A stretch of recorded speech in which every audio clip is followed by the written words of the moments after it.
Cet épisode commence avec les enfants à l'école. Ils racontent à la maîtresse comme leurs parents s'occupent bien d'eux. Puis, la maîtresse demande à EIQ de parler de sa propre situation. Avec un air désespéré, EIQ se lève et se dirige vers le tableau.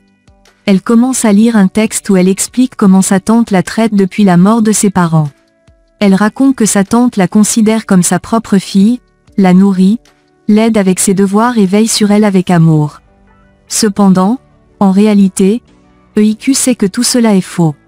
Elle se sent abandonnée et maltraitée, mais n'ose pas le dire. Une fois son histoire terminée, la maîtresse la remercie et lui demande de retourner s'asseoir. En rejoignant sa place, EIQ chuchote à son camarade que tout ce qu'elle vient de dire est un mensonge, mais lui demande de garder le secret. Après l'école, EIQ sort avec son ami Mert Khan. La mère de ce dernier vient le chercher, mais avant de partir, Mert demande à jouer un peu plus longtemps avec EIQ. Sa mère, gentille et attentionnée, s'approche de EIQ et lui demande comment elle va, si sa tante rentre toujours tard le soir, et lui rappelle qu'elle est toujours la bienvenue chez eux si jamais elle a besoin de quoi que ce soit. Après cet échange, la mère de Mert et son fils s'en vont en voiture, laissant EIQ seule. Elle rentre à la maison en prenant le train. Lorsqu'elle arrive chez elle, elle découvre la maison vide. Sa tante est partie. Avec une boule dans la gorge, EIQ remarque une lettre laissée sur la table à côté de sa valise. Tremblante, elle ouvre la lettre. Sa tante y explique qu'elle ne peut plus s'occuper d'elle et lui a laissé le nom et l'adresse de son père, un homme que EIQ ne connaît presque pas. Sous le choc, EIQ éclate en sanglots.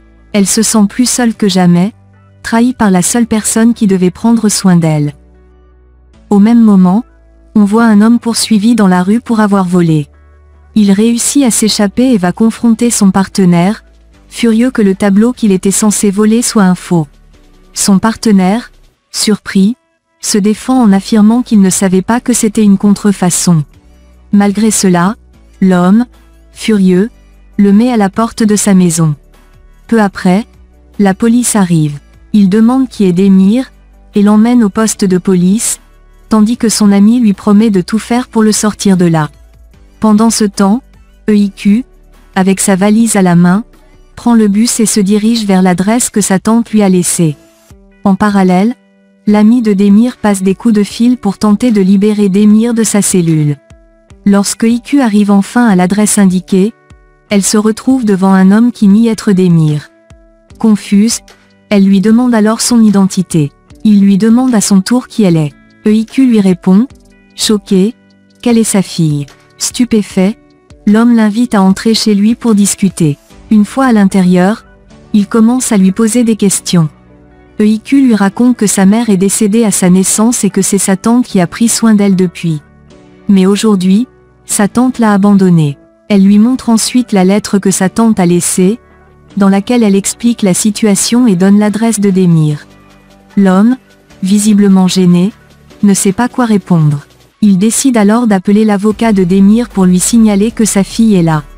Peu après, il se rend au poste de police pour informer Demir que sa fille est venue le voir. Mais Demir, toujours énervé et violent à cause de la situation avec son complice, rejette catégoriquement cette idée. Il crie qu'il n'a pas d'enfant. Son ami tente de le calmer et lui explique qu'il pourrait utiliser la présence de sa fille pour plaider devant la cour, afin de convaincre le juge de le libérer pour s'occuper d'elle. Demir, bien que sceptique, commence à réfléchir à cette proposition. Le jour de l'audience, EIQ arrive et déclare qu'elle souhaite rester avec son père. Le juge, intrigué, lui demande comment elle l'a retrouvé. En réponse, EIQ lit devant tout le monde la lettre laissée par sa tante. Après avoir entendu son récit, le juge décide de libérer Demir. L'avocat de Demir le met en garde et lui conseille de faire attention désormais, en lui rappelant l'importance de bien s'occuper de sa fille. Malgré sa libération, Demir a du mal à croire que EIQ soit vraiment sa fille. Son ami, convaincu de la véracité des faits, lui assure que c'est bien le cas, puis s'en va. EIQ, quant à elle, sourit timidement à son père, espérant établir un lien. Demir, toujours sceptique, lui demande si elle est perdue et s'il y a quelqu'un d'autre pour s'occuper d'elle. Elle, avec un regard triste, lui demande s'il ne pourrait pas le faire. Il répond froidement qu'il n'aime pas les enfants et qu'il n'avait jamais été au courant de son existence. Face à cette dure vérité, EIQ devient profondément triste. Demir, sentant son malaise, s'approche d'elle pour la rassurer, mais au lieu de ça, il lui dit qu'il n'est pas son père. Déçu et désespéré, EIQ se retourne et commence à partir. Demir, surpris, lui demande où elle va. Elle lui répond qu'elle va retourner voir le juge pour lui dire que tout était un mensonge, qu'il n'est pas son véritable père. Pris de panique, Demir la rattrape rapidement, lui disant qu'il plaisantait. Finalement, ils rentrent ensemble à la maison. Dans le bus, EIQ fait un faux pas et tente de prendre la main de son père pour se stabiliser, mais il reste indifférent. Une femme compatissante lui cède sa place, et EIQ, visiblement triste, observe son père du coin de l'œil, espérant un geste de sa part. Elle se met alors à méditer, comme elle en a l'habitude, pour s'apaiser. À la descente du bus, elle choisit de prendre les escaliers au lieu de l'escalator. Demir, surpris, lui demande pourquoi elle fait ce choix. EIQ, en baissant les yeux, lui répond qu'elle n'aime pas les escalators. Agacé, Demir soupire, frustré par la situation, et se met à souhaiter retrouver sa tante pour la rendre à EIQ. De retour à la maison, Demir ouvre brusquement la porte, ce qui fait sursauter EIQ. Elle lui dit qu'il est vraiment brutal. En regardant autour de lui, il remarque une affiche indiquant que la maison est à vendre. Surpris, il décide d'aller voir le propriétaire, mais celui-ci leur dit qu'il n'a aucune idée de l'endroit où se trouve la tante d'EIQ. Demir tend alors son téléphone à EIQ et lui demande de composer le numéro de sa tante. Elle s'exécute, mais ne parvient pas à la joindre. Demir lui demande quel est son nom, et EIQ répond que sa tante s'appelle Zeynep Kaya. En chemin, EIQ se plaint d'avoir faim. Demir, exaspéré, murmure une prière pour demander de la patience, avant de l'emmener manger. Pendant qu'il mange, elle lui pose des questions sur son âge et s'enquiert de savoir s'il a une petite amie. Après le repas, Demir, en manque d'argent, propose à EIQ de faire semblant d'avoir mal au ventre pour éviter de payer la note.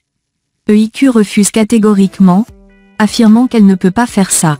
Obligée de trouver une solution, Demir insiste, mais elle prend son sac et s'éloigne pour jouer aux cartes avec une femme dans le restaurant.